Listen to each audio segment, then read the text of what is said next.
common issue ngayon sa linis namin sa Manila, molds. Paano ba maiwasan yung molds?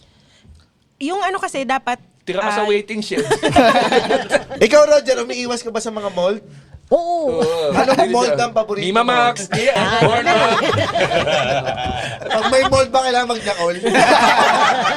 So ang ina-advise ko sa kanila, mag-dehumidifier sila, magbukas sila ng windows kung pwede. Yun ang problema natin pagka umaalis ng, di ba? Matagal. Oo, lalo pag kunyari may mga tour tayo, ganun. Pagbalik namin, daming molds. Ay, oo, nung nag-Japan tayo, pagbalik ko yung office ko, ang daming mold.